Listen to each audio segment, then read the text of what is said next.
Hello friends, यदि आपकी pelvic surgery हुई है यानी कि गायनी की ऐसी कोई सर्जरी हुई है जिसमें कि पेल्विक रीजन की सर्जरीज ही जनरली कॉमन होती हैं और अब आपको कमर में दर्द है, पेडों में दर्द है या आपकी जांघों में दर्द है, तो ऐसा क्यों है? तो मैं doctor Sushila Saini, gynae laparoscopic surgeon, आज आपको इन्हीं कारणों के बारे में बताने जा रही हूँ। जब भी किसी पेशेंट की पेल्विक सर्जरी होती है यानी कि गायनी की सर्जरी है, जिसमें कि या तो यूट्रस का रिमूवल ऑपरेशन हो सकता है, फाइब्रॉइड की सर्जरी हो सकती है, एंडोमेट्रियोसिस की सर्जरी हो सकती है, ओवेरियन सिस्ट की सर्जरी होती है, तो बहुत सारी सर्जरीज के टाइप होते हैं। या वजाइनल हिस्टेक्टमी किसी ने करी है, नीचे से कोई सर्जरी हुई है, तो ऐसी स्थिति में कई बार नीचे ही टाँके लग जाते हैं यानी कि इंट्रॉइटस के पास में आपकी सर्जरी होती है, टाँके लग जाते हैं, तो उनमें तो डेफिनेटली दर्द होगा ही होगा, लेकिन वो दर्द ओवर द टाइम धीरे धीरे कम हो जाता है। कई बार एंडोमेट्रियोसिस की सर्जरी होती है, बहुत सारा डिसेक्शन होता है और उसके बाद में अंदर किसी प्रकार का यदि कोई इन्फेक्शन वगैरह हो जाए तो भी दर्द होने लग जाता है। सर्जरी के बाद हीलिंग प्रोसेस के दौरान भी थोड़ा ब्लड कलेक्शन हो सकता है, थोड़ा सा इन्फेक्शन हो सकता है या हीलिंग प्रोसेस के कारण भी कमर में दर्द हो जाता है।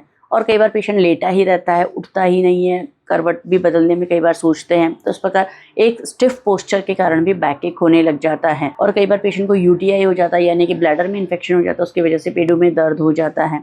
कई बार प्रोलैप्स की सर्जरी हुई है, उसमें आपके मैश अटैच होती है, कई बार कमर की जो रीढ़ की हड्डी होती है उस पर स्टिच लिया जाता है, उसकी वजह से भी कमर में दर्द होता है और कई बार वो रेडिएटिंग पेन होता है, वो नीचे थाइस तक भी आता रहता है। तो इस प्रकार जो जनरली पोस्ट ऑपरेटिव पेन है वो आपकी सर्जरी पे डिपेंड करता है कि आपकी किस प्रकार की सर्जरी हुई है, क्या कारण से सर्जरी हुई है, क्या सर्जरी है। क्योंकि यदि प्रोलैप्स की सर्जरी है तो उसमें अंदर भी सर्जरी होती है, नीचे भी सर्जरी होती है, तो उसमें जनरली थोड़ा सा नॉर्मल सर्जरी से पेन ज्यादा देखने को मिलता है। यदि हिस्टेक्टमी ऑपरेशन हुआ है और अंदरूनी सर्जरी हुई है तो थोड़ा बहुत बैकएक हो सकता है, लेकिन यदि साथ में यूटीआई हो गया तो ब्लैडर में इन्फेक्शन के कारण आपको पेडों में दर्द हो सकता है, या फिर आपके पहले से कोई इन्फेक्शन चल रहा हो, या हो सकता है कि आपकी रीढ़ की हड्डी का छल्ला पहले से खिसका हुआ हो और अब सर्जरी के दौरान हैंडलिंग के बाद वो थोड़ा बहुत बढ़ गया हो, तो उसकी वजह से भी आपको रेडिएटिंग पेन हो सकता है जो थाइस से नीचे तक जा सकता है।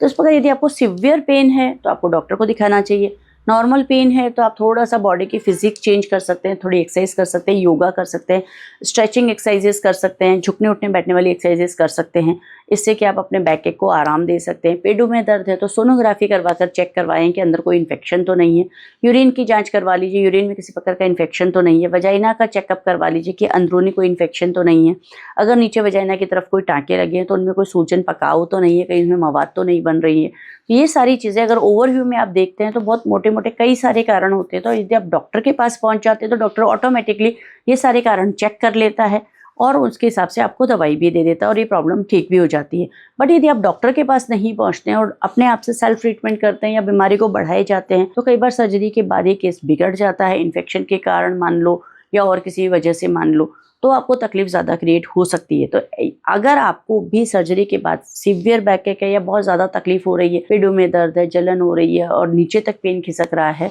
तो फिर डॉक्टर से तुरंत संपर्क करना चाहिए।